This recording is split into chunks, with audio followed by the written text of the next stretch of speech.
ಎಲ್ಲರಿಗೂ ನಮಸ್ಕಾರ.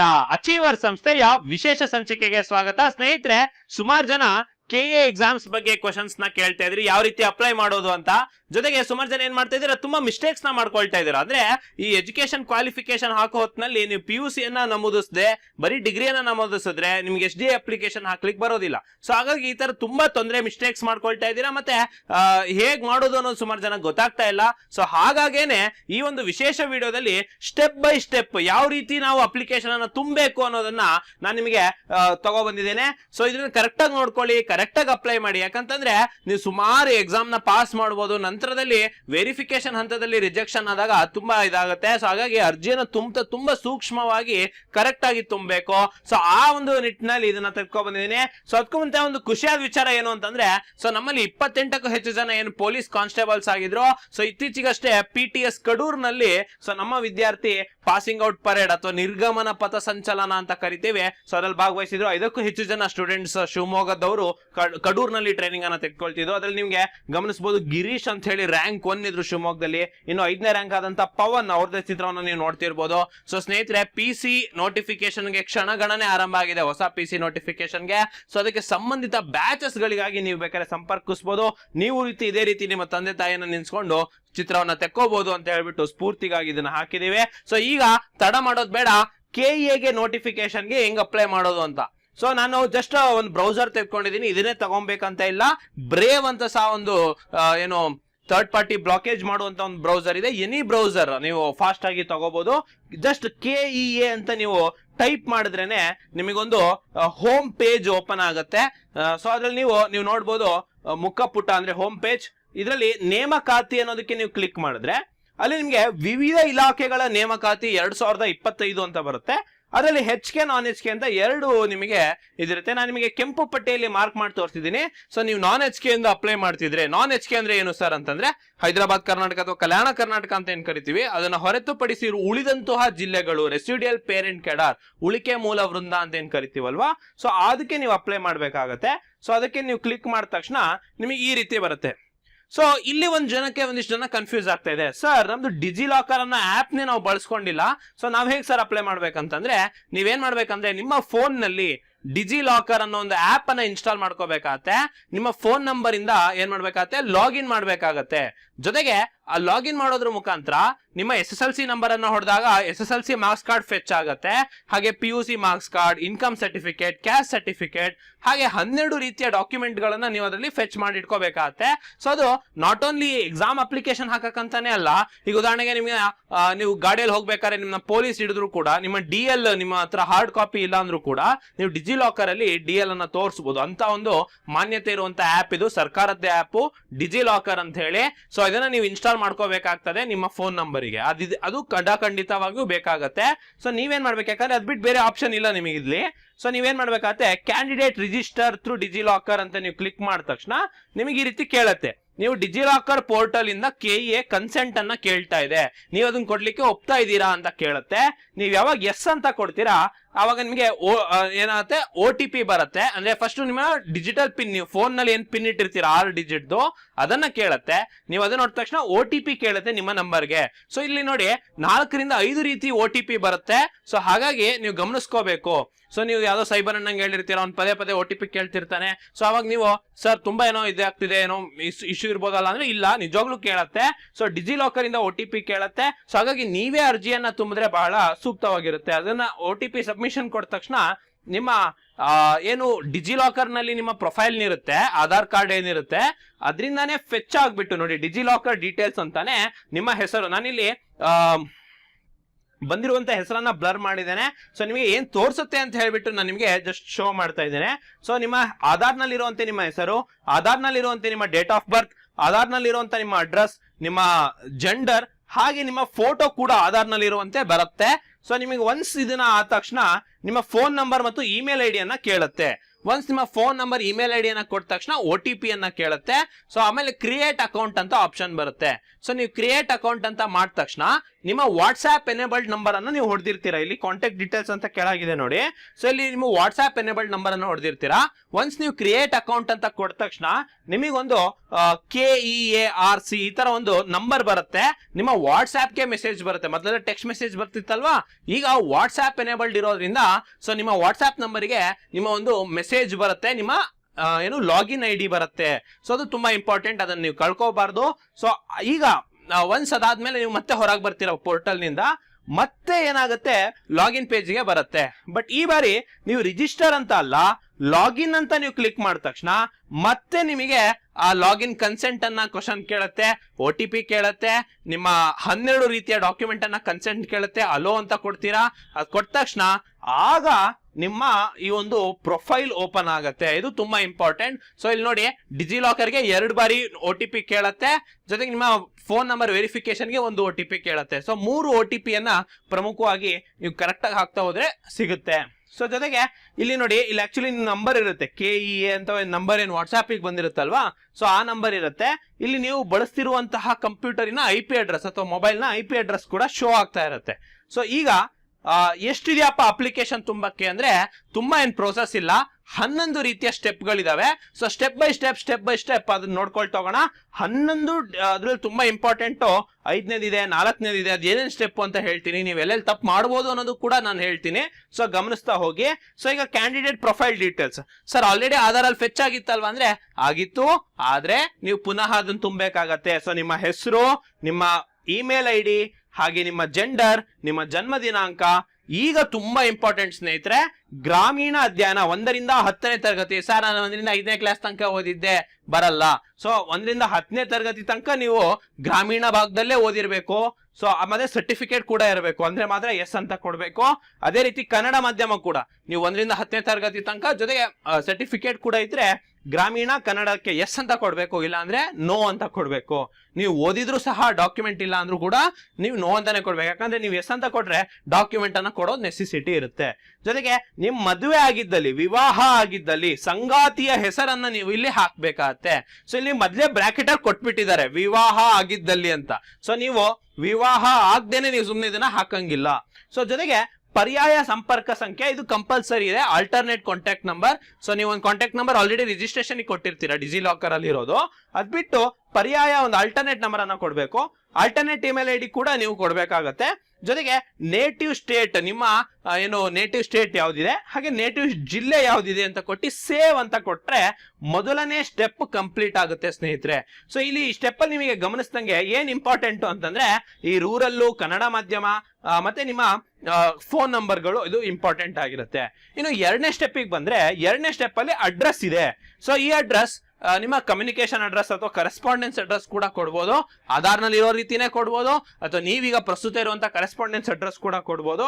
ಸೊ ಅದನ್ನ ಕೊಟ್ಟ ತಕ್ಷಣ ನೋಡಿ, ಪ್ರತಿ ಸರಿ ನಾವು ಸೇವ್ ಅಂತ ಕೊಟ್ಟಾಗ ಸಕ್ಸಸ್ ರೆಕಾರ್ಡ್ ಅಪ್ಡೇಟೆಡ್ ಅಂತ ನಿಮಗೊಂದು ಈ ತರದ ಮೆಸೇಜ್ ಬರುತ್ತೆ.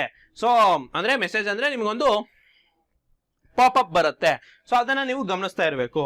ಈಗ 3ನೇ ಹಂತಕ್ಕೆ ಬಂದಾಗ ಇಲ್ಲಿ ನಿಮಗೆ SSLC ಯ ಮಾರ್ಕ್ಸ್ ಕಾರ್ಡ್ ಡೀಟೇಲ್ಸ್ ಅನ್ನ ಕೇಳುತ್ತೆ.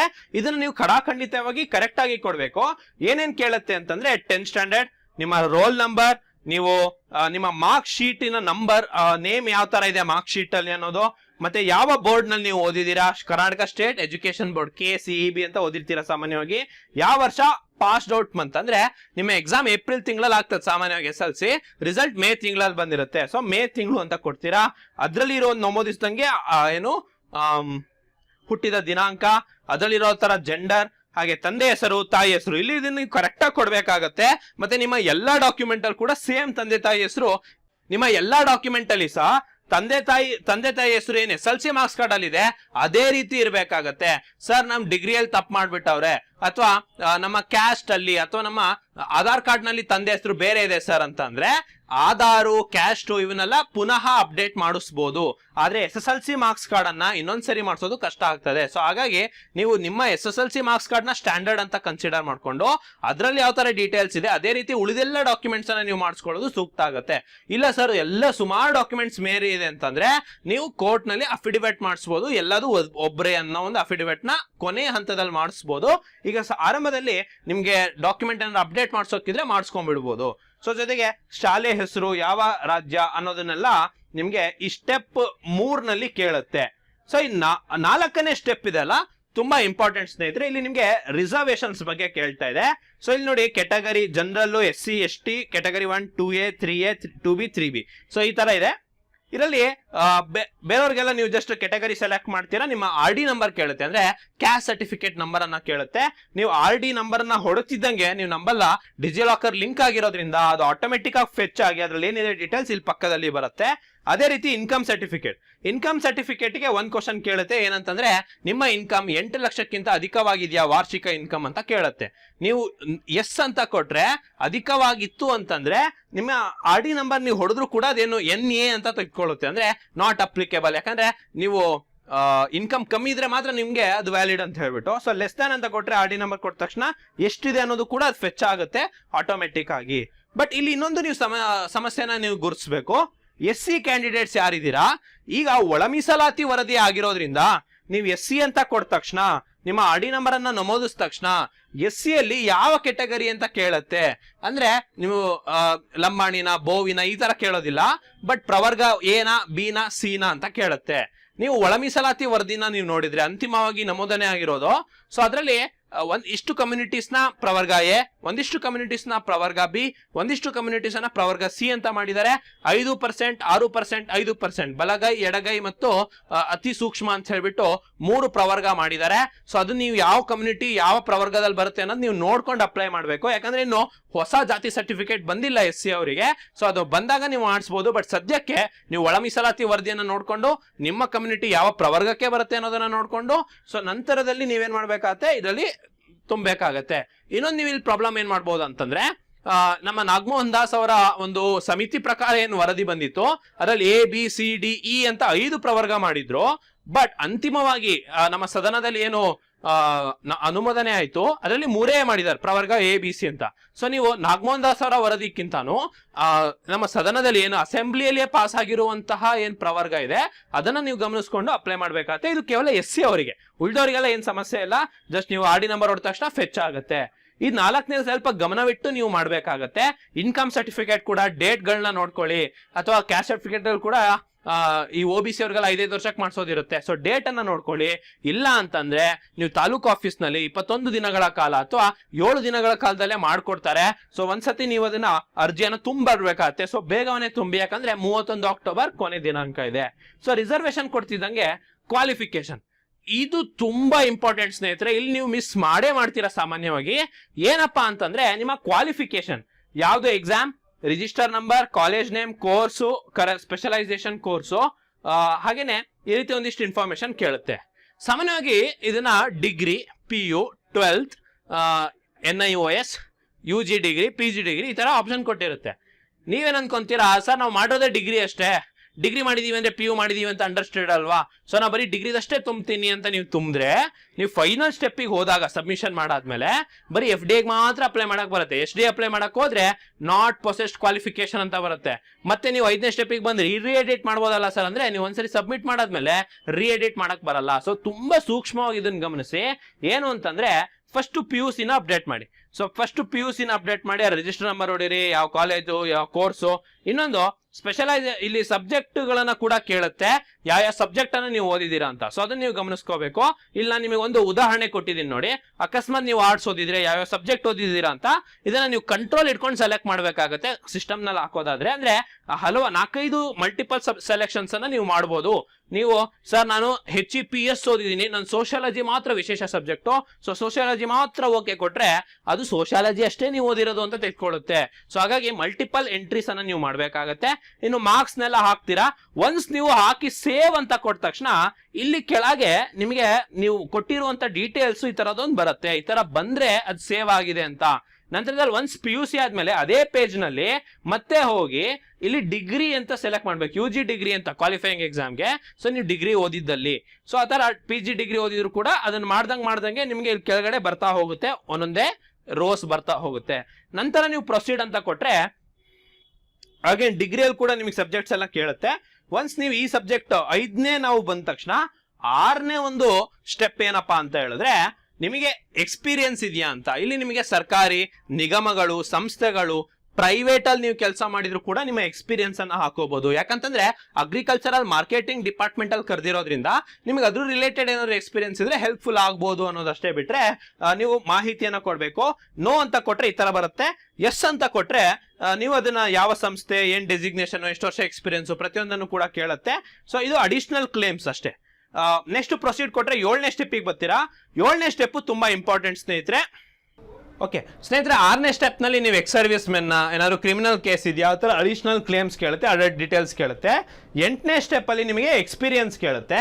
9ನೇ ಸ್ಟೆಪ್ ಅಲ್ಲಿ ತುಂಬಾ ಇಂಪಾರ್ಟೆಂಟ್, ನಿಮಗೆ ಕಡ್ಡಾಯ ಕನ್ನಡ ಎಕ್ಸಾಮ್ಸ್ ಬಗ್ಗೆ ಕೇಳ್ಬಿಡುತ್ತೆ. ಸೊ ಇಲ್ಲಿ ನಿಮಗೆ ಒಂದಿಷ್ಟು ಕ್ವಶನ್ಸ್ಗಳನ್ನ ಕೇಳುತ್ತೆ. ಮೊದಲನೇದಾಗಿ ನೀವು ಇಲ್ಲಿ SSLC ಕೊಡ್ತಾ ಇದ್ರಲ್ವಾ 3ನೇ ಸ್ಟೆಪ್ ಅಲ್ಲಿ, SSLC ಅಲ್ಲಿ ಕೇಳಿರುತ್ತೆ ನೀವು ಫಸ್ಟ್ ಲ್ಯಾಂಗ್ವೇಜ್ ಅಥವಾ ಸೆಕೆಂಡ್ ಲ್ಯಾಂಗ್ವೇಜ್ ಕನ್ನಡವನ್ನ ಓದಿದ್ದೀರಾ ಅಂತ ಕೇಳುತ್ತೆ. ನೀವು ಎಸ್ ಅಂತ ಕೊಟ್ಟಿದ್ರೆ ಇಲ್ಲಿ ನಿಮಗೆ ವಿನಾಯಿತಿ ಸಿಗುತ್ತೆ. ಅಥವಾ ಇಲ್ಲಿ ಕ್ವಶನ್ ಕೇಳ್ತಾ ಇದೆ ನೋಡಿ, ನೀವು KE ಇಂದ ನಡೆಸಿರುವಂತ ಕನ್ನಡ ಎಕ್ಸಾಮ್ನ ನೀವು ಪಾಸ್ ಮಾಡಿದ್ದೀರಾ. ಸಾಮಾನ್ಯವಾಗಿ VA ಎಕ್ಸಾಮ್ ಬರ್ದಿರೋರು ಮಾಡಿರ್ತಾರೆ, ಮಾಡಿದ್ರೆ ಸೊ ಅವರು ಎಸ್ ಅಂತ ಕೊಟ್ರೆ ಯಾವ ಎಕ್ಸಾಮ್ ಡೇಟಲ್ಲಿ ಆಗಿದೆ ಅದರ ರೋಲ್ ನಂಬರ್ ಏನು ಅಂತ ನೀವು ಕೊಟ್ಟ ತಕ್ಷಣ ಅದು ಆಟೋಮೆಟಿಕ್ ಆಗಿ ಫೆಚ್ ಆಗುತ್ತೆ. ನಿಮ್ದು ಮಾರ್ಕ್ಸ್ ಎಷ್ಟಿದೆ ಅನ್ನೋದು ಕೂಡ ಕೊಟ್ಬಿಡುತ್ತೆ ನೀವು KE ಇಂದ ಪಾಸ್ ಆಗಿದ್ರೆ. ಸೊ ಹಾಗಾಗಿ ನಿಮಗೆ ಕಡ್ಡಾಯ ಕನ್ನಡದಿಂದ ವಿನಾಯಿತಿ ಸಿಗುತ್ತೆ. ಸೊ ಐದರ್ ನೀವು SSLC ಅಲ್ಲಿ ಫಸ್ಟ್ ಲ್ಯಾಂಗ್ವೇಜ್ ಓದಿರಬೇಕು, ಸೆಕೆಂಡ್ ಲ್ಯಾಂಗ್ವೇಜ್ ಓದಿರಬೇಕು, ಅಥವಾ KE ಇಂದ ಆಗಿರೋಂಥ ಮುಂಚೆ ಆಗಿರೋ ಎಕ್ಸಾಮ್ಸ್ನ ಕೂಡ ನೀವು ಪಾಸ್ ಮಾಡಿದ್ರೆ ನಿಮಗೆ ಕಡ್ಡಾಯ ಕನ್ನಡದಿಂದ ವಿನಾಯಿತಿ ಇದೆ. ಸೊ ಎಸ್ ಅಂತ ಕೊಟ್ಟ ತಕ್ಷಣ ಡಾಕ್ಯುಮೆಂಟ್ಸ್ ಏನು 10ನೇ ಒಂದು ಇದು ಬರುತ್ತೆ, ಕೊನೆಯ 2ನೇ ಸ್ಟೆಪ್ ಇದು. ಇಲ್ಲಿ ಸಿಗ್ನೇಚರ್ ಮತ್ತೆ ಫೋಟೋನ ಅಪ್ಲೋಡ್ ಮಾಡೋಕ್ಕೆ ಕೇಳುತ್ತೆ. ಒನ್ಸ್ ನೀವು ಅಪ್ಲೋಡ್ ಮಾಡಿದ ತಕ್ಷಣ ಈ ಥರ ಬರುತ್ತೆ, ಅಪ್ಲೋಡ್ ಫೈಲ್ ಅಂತ ಕೇಳುತ್ತೆ. ಎಸ್ ಅಂತ ಕೊಡ್ತೀರಾ. ಒಂದ್ಸರಿ ವ್ಯೂ ಕೂಡ ಮಾಡಿ ನೋಡಿ ಯಾವ ಥರ ಅಪ್ಲೋಡ್ ಆಗಿದೆ ಅಂತ ಹೇಳ್ಬಿಟ್ಟು. ಸೊ ಮಾಡಿದ್ರೆ ನೀವು 11ನೇ ಸ್ಟೆಪ್ಪಿಗೆ ಬರ್ತೀರಾ. ಇದು ಕೊನೆಯ ಸ್ಟೆಪ್ ಸ್ನೇಹಿತರೆ. ಇದು ನೀವೇನಂತಂದ್ರೆ download draft application copy, proceed ಅಂತ 2 ಆಪ್ಷನ್ ಇರುತ್ತೆ. ಇಲ್ಲಿ ನಾನು ನಿಮಗೆ ಏನು ಹೇಳ್ತೀನಿ ಅಂದರೆ ಫಸ್ಟ್ ಡ್ರಾಫ್ಟ್ ಅಪ್ಲಿಕೇಶನ್ ಅನ್ನು ಡೌನ್ಲೋಡ್ ಮಾಡ್ಕೊಳ್ಳಿ.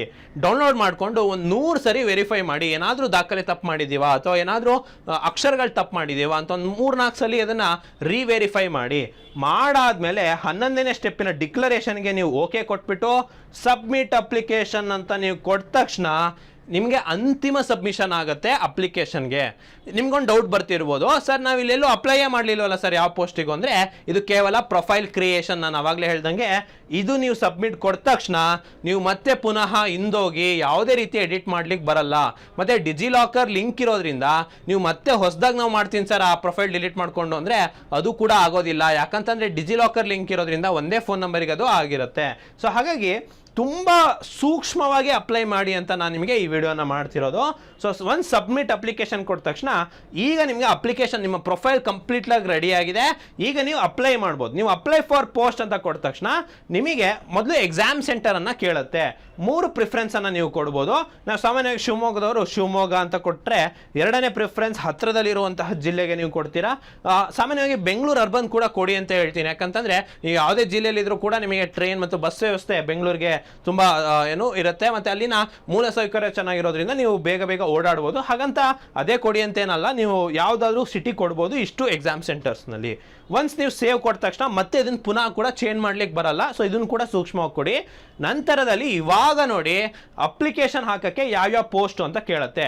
ಸೊ ನಾನು ನಿಮಗೆ ಕಳೆದ ವಿಡಿಯೋದಲ್ಲಿ ಯಾವ್ಯಾವ ಪೋಸ್ಟಿಗೆ ಯಾವ್ಯಾವ ಜಾಬ್ ಕ್ವಾಲಿಫಿಕೇಶನ್ ಬೇಕು ಅಂತ ಹೇಳಿದ್ದೆ. ಸೊ ಅದಕ್ಕೆ ಸಂಬಂಧಪಟ್ಟಂತೆ ನಾನು ಒಂದಿಷ್ಟು ಪ್ರಮುಖವಾಗಿರೋದನ್ನು ನಮ್ಮ ಟೆಲಿಗ್ರಾಮ್ ಗ್ರೂಪ್, ವಾಟ್ಸ್ಆ್ಯಪ್ ಗ್ರೂಪ್ನಲ್ಲಿ ಹಾಕಿದ್ದೆ. ಯಾರ್ಯಾರು ಒಂದೊಂದೇ ದರ್ಜೆಯ ಎಕ್ಸಾಮ್ಸ್ಗಳನ್ನು ಕೊಡ್ಬೋದಂತ. ಸೊ ಇಲ್ಲಿ ಸಾಮಾನ್ಯವಾಗಿ FDA, ಇಲ್ಲಿ BDAಲಿ FDA ಅಥವಾ ಟ್ರಾಫಿಕ್ ಇನ್ಸ್ಪೆಕ್ಟರು, ಹಾಗೇನೆ ಇಲ್ಲಿ ಅಸಿಸ್ಟೆಂಟ್ ಗ್ರೂಪ್ C ಅಂತ ಬರುತ್ತೆ ನೋಡಿ, ಅಸಿಸ್ಟೆಂಟ್ ಗ್ರೂಪ್ C ನಾನ್ HK ಪೋಸ್ಟ್ ರಾಜೀವ್ ಗಾಂಧಿ ಯೂನಿವರ್ಸಿಟಿಯಲ್ಲಿ. ಹಾಗೆ ಡಿಪಾರ್ಟ್ಮೆಂಟ್ ಆಫ್ ಟೆಕ್ನಿಕಲ್ ಎಜುಕೇಶನ್ ಅಲ್ಲಿ FDA, ಇವೆಲ್ಲ FDA ಪೋಸ್ಟ್ಗಳು ಏನಿದಾವೆ ಇಲ್ಲಿ ಅಗ್ರಿಕಲ್ಚರ್ ಮಾರ್ಕೆಟಿಂಗ್ ಡಿಪಾರ್ಟ್ಮೆಂಟ್ ಅಲ್ಲಿ FDA ಇದೆಲ್ಲ ಡಿಗ್ರಿ ಅಂತದ ಮೇಲೆ ಇರುತ್ತೆ. ಇನ್ನು ಇಲ್ಲಿ ಅಕೌಂಟ್ ಅಸಿಸ್ಟೆಂಟ್ ಅಂತಿದೆಯಲ್ಲ, ಇದಕ್ಕೆ ಕಾಮರ್ಸ್ ಓದಿರೋರು ಅಪ್ಲೈ ಮಾಡ್ಬೋದು. ಇನ್ನೆಲ್ಲ ಕಡೆ ಎಲ್ಲಿ SDA ಜೂನಿಯರ್ ಅಕೌಂಟೆಂಟ್ ಅಂತಿದೆ ಅಥವಾ ಜೂನಿಯರ್ ಅಸಿಸ್ಟೆಂಟ್ ಅಂತ ಇದೆ, ಅವೆಲ್ಲ SDA ದರ್ಜೆ ಬರುತ್ತೆ. ಇನ್ನು ಲೈಬ್ರರಿ ಸೈನ್ಸ್ ಓದಿದ್ರೆ ಲೈಬ್ರರಿಯನ್ಗೆ ಅಪ್ಲೈ ಮಾಡ್ಬೋದು. ಸಿವಿಲ್ ಇಂಜಿನಿಯರಿಂಗ್ ಓದಿದ್ರೆ AE ಪೋಸ್ಟ್ಗಳಿದ್ದಾವೆ, AE JE ಪೋಸ್ಟ್ಗಳಿದ್ದಾವೆ, ಅದಕ್ಕೆ ಅಪ್ಲೈ ಮಾಡ್ಬೋದು. ಸೊ ಈ ಥರ ಒಂದಿಷ್ಟು ಮತ್ತೆ ಕಂಪ್ಯೂಟರ್ ಸೈನ್ಸ್ ಓದೋರಿಗೆ ಜೂನಿಯರ್ ಪ್ರೋಗ್ರಾಮರ್ ಅಂತ ಒಂದು ಪೋಸ್ಟ್ ಇದೆ, ಗ್ರೂಪ್ B ಪೋಸ್ಟ್ ಇದೆ, ಅದು ಅಧಿಕಾರಿ ಪೋಸ್ಟ್ ಇದೆ. ಸೊ ಅದನ್ನೆಲ್ಲ ಅಪ್ಲೈ ಮಾಡ್ಬೋದು. ಒನ್ಸ್ ನೀವು ಯಾವ್ಯಾವುದಕ್ಕೆ ಟಿಕ್ ಮಾಡ್ತೀರಾ, ಕ್ಯಾಲ್ಕುಲೇಟ್ ಅಮೌಂಟ್ ಅಂತ ಕೊಡ್ತಾರೆ, ಎಷ್ಟು ಅಮೌಂಟ್ ಅಂತ ತೋರಿಸುತ್ತೆ. ಪ್ರೊಸೀಡ್ ಟು ಪೇಮೆಂಟ್ ಕೊಟ್ಟರೆ ಅರ್ಜಿ ಕಂಪ್ಲೀಟ್ ಆಗುತ್ತೆ. ಬಟ್ ಇಲ್ಲೊಂದು ಪ್ರಾಬ್ಲಮ್ ಇದೆ. ಒಂದೊಂದ್ಸರಿ ಈಗ ಉದಾಹರಣೆಗೆ ನೀವು BA ಓದಿರ್ತೀರಾ, ಸರ್ ನಾನು ಸಿವಿಲ್ ಆಗ್ತೀನಿ ಸರ್ ಅಂತ ಇದು ಕ್ಲಿಕ್ ಮಾಡಿದ್ರೆ not possessed qualification, please go to step 5 ಅಂತ ಬರುತ್ತೆ. ಬಟ್ ನೀವು ಸ್ಟೆಪ್ 5 ಹೋದ್ರೂ ಕೂಡ ಎಡಿಟ್ ಮಾಡೋಕ್ಕೆ ಬರಲ್ಲ. ನಾನು ಅವಾಗಲೇ ಹೇಳ್ದಂಗೆ ಇಲ್ಲಿ ಏನು ಒನ್ಸ್ ನೀವು ಫೈನಲ್ ಸಬ್ಮಿಟ್ ಕೊಟ್ಟರೆ ಮತ್ತೆ ಪುನಃ ಎಡಿಟ್ ಮಾಡ್ಲಿಕ್ಕೆ ಬರಲ್ಲ. ಸೊ ನೀವು ಮೊದಲೇ ಸೂಕ್ಷ್ಮವಾಗಿ ಕರೆಕ್ಟಾಗಿ ಅಪ್ಲೈ ಮಾಡಿರಬೇಕು. ಸೊ ಈಗ ಆ ಪೋಸ್ಟ್ನ ಮಾಡಿ ಪ್ರೊಸೀಡ್ ಟು ಪೇಮೆಂಟ್ ಕೊಟ್ಟು ಏನು ಫೈನಲ್ ಸಬ್ಮಿಷನ್ ನೀವು ಮಾಡಿದ್ರೆ ನಿಮ್ಮ ಅರ್ಜಿ ಕಂಪ್ಲೀಟ್ ಆಗುತ್ತೆ. ಸೊ ಸ್ನೇಹಿತರೆ, ಇದನ್ನು ತಪ್ಪು ಕಡಿಮೆ ಮಾಡಲಿಕ್ಕೆ ಮತ್ತು ಕರೆಕ್ಟ್ ಡೆಸ್ಕ್ಟಾಪ್ ವ್ಯೂನ ಬರಲಿಕ್ಕೆ ಲ್ಯಾಪ್ಟಾಪ್ನಲ್ಲಿ ಹಾಕಿದ್ರೆ ಉತ್ತಮ. ಫೋನಲ್ಲಿ ಸಹ ಹಾಕ್ಬೋದು, ಆದರೆ ತಪ್ಪು ಮಾಡುವಂಥ ಚಾನ್ಸಸ್ ಜಾಸ್ತಿ ಇರುತ್ತೆ ಅನ್ನೋದೊಂದು ಬಿಟ್ಟರೆ ಇನ್ನು ಉಳಿದಿದ್ದೇನು ಪ್ರಾಬ್ಲಮ್ ಇಲ್ಲ. ಸೊ ಯಾವ ಥರ ಅಪ್ಲಿಕೇಶನ್ ಹಾಕೋದು ಅಂತ ನೋಡಿದ್ವಿ. ಸೊ ಸ್ನೇಹಿತರೆ, KSET ನೆಟ್ ಆನ್ಲೈನ್ ಕೋರ್ಸಸ್ಗಳಿಗೆ ನಾವು ಆಲ್ರೆಡಿ ಪ್ರಮೋಷನಲ್ ವೀಡಿಯೋಸ್ನ ನೀವು ನಮ್ಮ ಯೂಟ್ಯೂಬ್ನಲ್ಲಿ ನೋಡ್ಬೋದು, ಲೈವ್ ಕ್ಲಾಸಸ್ನ ನೋಡಿದರೆ. ಸೊ ಅದಕ್ಕೆ ಸಂಬಂಧಪಟ್ಟಂತೆ ಕೋರ್ಸ್ ಬೇಕಿದ್ರೆ ಈಗ UGC ನೆಟ್ ಕೂಡ ಕಾಲ್ ಆಗಿದೆ. ಸೊ ಅದಕ್ಕೂ ಕೂಡ ತಯಾರಿ ನಡೆಸ್ತಿದ್ದವರು ಈ ಬಾರಿ ಅಸಿಸ್ಟೆಂಟ್ ಪ್ರೊಫೆಸರ್ ಎಕ್ಸಾಮ್ಗೆ ನೀವು ಏನು ಮಾನ್ಯತೆಯನ್ನು ಹೊಂದಬೇಕು ಅಂತಂದರೆ KSET ನೆಟ್ಟನ್ನು ಪಾಸ್ ಮಾಡೋದು ಬಹಳ ಪ್ರಮುಖವಾಗಿರುತ್ತೆ. ಸೊ ಅದಕ್ಕೆ ಸಂಬಂಧಪಟ್ಟಂತೆ ಬ್ಯಾಚಸ್ ಇದೆ. ಸ್ನೇಹಿತರೆ, ಈ SD FD ಎಕ್ಸಾಮ್ಸ್ಗಳಿಗೆ ಬ್ಯಾಚಸ್ ಬೇಕಿತ್ತು ಅಂತಂದರೆ ಸೊ ನೀವು ಸ್ಕ್ರೀನ್ ಮೇಲೆ ಕಾಣ್ತಿರೋಂಥ ನಂಬರ್ಗೆ ಸಂಪರ್ಕಿಸ್ಬೋದು, ಅಥವಾ ರಾಘವೇಂದ್ರ ಮಠದ ರಸ್ತೆ ತಿಲಕ್ ನಗರ್ ಫಸ್ಟ್ ಕ್ಲಾಸಲ್ಲಿ ಸತತ 10 ವರ್ಷದಿಂದ ಉತ್ತಮ ಫಲಿತಾಂಶ ದಾಖಲಿಸ್ಕೊಂಡು ಬರ್ತಿರುವಂತಹ ನಮ್ಮ ಸಂಸ್ಥೆಗೆ ಖುದ್ದಾಗಿ ಭೇಟಿ ನೀಡ್ಬೋದು. ಸೊ ಇಷ್ಟು ಹೇಳ್ತಾ ಮುಂದಿನ ವಿಡಿಯೋದಲ್ಲಿ ಸಿಗ್ತೀನಿ. ಧನ್ಯವಾದಗಳು.